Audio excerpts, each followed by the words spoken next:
మెడ్ plus లో అదే medicine అదే క్వాలిటీ, మార్కెటింగ్ డిస్ట్రిబ్యూషన్ ఇంకోటి అంటూ వీళ్ళకి అదనపు ఛార్జీలు ఉండవు. అందువల్లే 50 to 80% డిస్కౌంట్ లో మనకు అందిస్తున్నారు.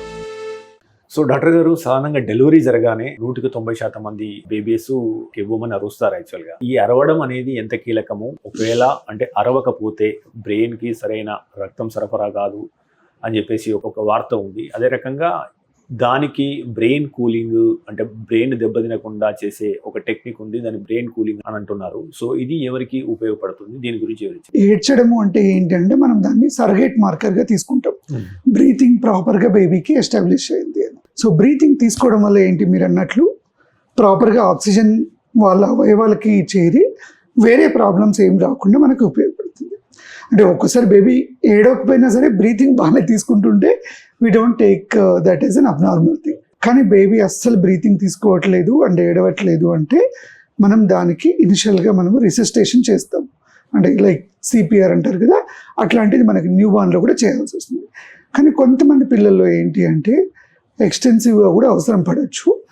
ఆ పిల్లల్లో ఈ ఆక్సిజన్ సరఫరా మనకి బ్రెయిన్కి సరిగ్గా పోకపోవడం వల్ల బ్రెయిన్ ఇంజరీ కావడానికి ఛాన్సెస్ ఉంటుంది.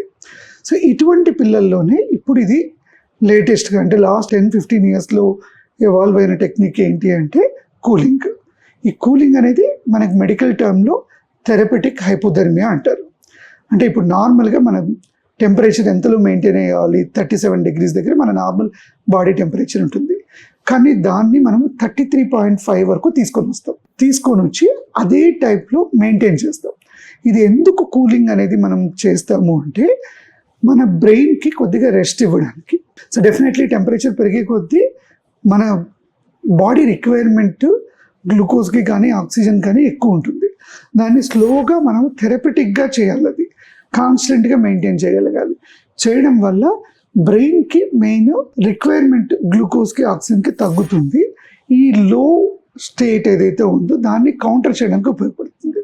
ఇదే కాకుండా ఆ టైంలో ఆక్సిజన్ గ్లూకోజ్ తగ్గడం వల్ల బేబీకి లోపల ఏదైతే డ్యామేజ్ అవుతుందో ఆ డ్యామేజ్ని తగ్గించుకుంటూ వస్తుంది కూలింగ్ అనేది. ఇదే కాకుండా ఇంకొకటి ఏంటి అంటే ఆ టైంలో స్ట్రెస్ ఫీల్ అయ్యి బ్రెయిన్ ఏదైతే స్వెల్లింగ్ అయిందో ఆ స్వెల్లింగ్ని కూడా స్లోగా తగ్గించుకుంటూ వస్తుంది. ఇంకొక హెల్ప్ ఏమవుతుంది అంటే రికవరీ కావడానికి కూడా ఉపయోగపడుతుంది. ఓకే, సో ఈ 4 స్టెప్స్లో మనకి ఉపయోగపడుతుంది కాబట్టి థెరపెటిక్ హైపోథెర్మియా మనం ఇప్పుడు ప్రస్తుతానికి యూజ్ చేస్తున్నాం దాన్ని.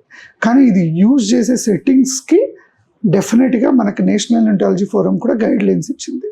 ఎందుకంటే డెఫినెట్లీ టెంపరేచర్ అంత నుంచి కిందికి తీసుకొని వస్తే మనం ఫస్ట్లో మాట్లాడుకున్నట్లు వాళ్ళకి వేరే కాంప్లికేషన్స్ కూడా రావడానికి ఛాన్సెస్ ఉంటాయి. ఎస్పెషల్లీ బ్లీడింగ్ కానీ బ్లడ్ ప్రెషర్ తగ్గిపోవడం కానీ ఇన్ఫెక్షన్ రిస్క్ ఇవి ఎక్కువ ఉంటాయి. ఏదైతే సెంటర్ దీన్ని ప్రొవైడ్ చేస్తుందో ఆ కాంప్లికేషన్స్ని ప్రాపర్గా ట్యాకిల్ చేయగలిగిన సెంటర్ని మనము ఎంచుకోవాలి. ప్లస్ ఎక్స్పీరియన్స్డ్ డాక్టర్ దగ్గరికి వెళ్తే వాళ్ళు ప్రాపర్గా దాన్ని మెయింటైన్ చేసుకుంటూ వచ్చి ట్రీట్మెంట్ కూడా ఇస్తారు. ఇదే కాకుండా మనకి గైడ్లైన్స్లో ఇంకా ఏం చెప్పారంటే ఈ బేబీస్కి కొద్దిగా ఫిట్స్ అవి రావడానికి ఛాన్సెస్ ఉంటాయి కాబట్టి కంటిన్యూస్గా ఈజీ కానీ ఇవి మానిటర్ చేసుకోవడము, అవసరమైనప్పుడు బ్రెయిన్ ఇమేజింగ్ అంటే అల్ట్రాసౌండ్ కానీ ఎంఆర్ఐ కానీ చేయగలగాలి. ప్లస్ తర్వాత కూడా ఈ బేబీస్ని ఫాలోఅప్ చేయగలగాలి. ఊరినే కూలింగ్ చేసేసి వదిలేస్తే కాదు కదా, ఆ బేబీ రేపు పొద్దున ఎట్లా బిహేవ్ చేస్తుంది, వాళ్ళకి అవసరమైతే అర్లీ ఇంటర్వెన్షన్ మనం ప్రాపర్గా ఇవ్వగలగాలి. సో ఈ కూలింగ్ అనేది మనకి హెల్ప్ అవుతుంది, కానీ అది మంచి సెట్టింగ్స్లోనే చేయగలగాలి. ఎందుకంటే కాంప్లికేషన్స్ కూడా రావడానికి ఛాన్సెస్ ఉంటాయి. బట్ డెఫినెట్లీ మనకున్న ఎక్స్పీరియన్స్ని బట్టి ప్లస్ మనకున్న రీసెర్చ్ని బట్టి what we recommend is that indicated కేసెస్లో డెఫినెట్గా ఇది ఇవ్వాలి.